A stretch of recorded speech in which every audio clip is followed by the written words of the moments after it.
I want to play that one more clip, and then I'm going to turn Tim loose for a minute. Play the free speech part, what Elon says. We wanted to really have, like I said, the perception and reality that speech is as free as reasonably possible. And a good sign as to whether there is free speech is someone you don't like allowed to say something you don't like. And if that is the case, then we have free speech. And it's damn annoying when someone you don't like says something you don't like. That is a sign of a healthy, functioning, free speech situation. So he calls that healthy. That's a reasonably viral clip at this point. They played that over and over again. Is that healthy? I think absolutely it's healthy. It goes back to the idea that you should be able to challenge ideas and certainly wrong ideas, right? If we started saying today that socialism is a very destructive, failed economic system, and Twitter's like, take that down, right? Facebook, YouTube, take that down because they're now pro-socialist. We're discussing ideas, right? Like this is not an ad hominem attack where I said you're stupid, fat, and ugly, right? Even though it could have been accurate to who I was talking to. No, this is literally a discussion of ideas, and this is where I brought over some artifacts that are really fun in this discussion. So this is a 1612 King James Bible. The King James Bible was printed in 1611. This is a second year printing of the King James Bible, which is, it really is an amazing artifact. Also, the way the Bible was done, there's a lot of cool stuff in it. The reason the King James Bible came about, King James, as king of the time, this was after the Reformation has already started unfolding in Europe. And the Reformation is when there were leaders, there were priests and monks, Catholic priests and monks in the church, who were looking at some of what was happening under some of these kings over in Europe, where kings were changing doctrines and theologies based on kind of their whims or their preferences. Right. And what happened is those early philosophers, reformers, monks, priests started saying, that's not what the Bible actually teaches. This is a 1590 Geneva Bible.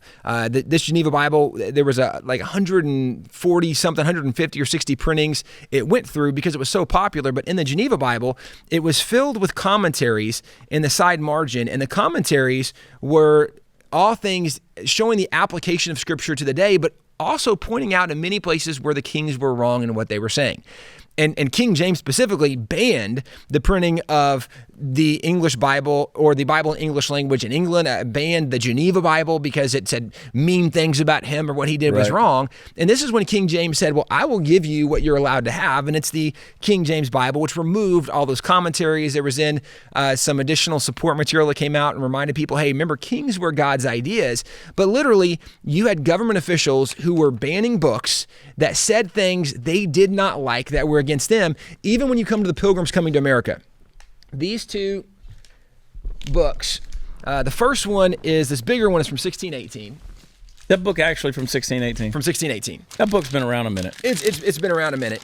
And in the front of this book, it actually has the stamp. William Brewster was one of the leaders of the Pilgrims.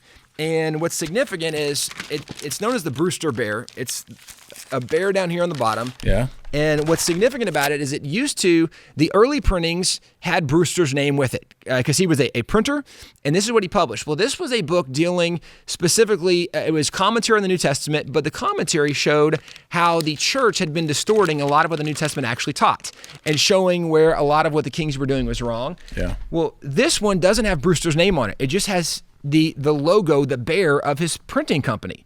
The reason he removed his name was because as he's printing things that go against the kings, there were kings specifically, they had family in England, and the king said, who's writing this stuff that's against us? Because the King James Bible came out in 1611, that's 1618. Yeah. So this is after the king's already banned Bibles.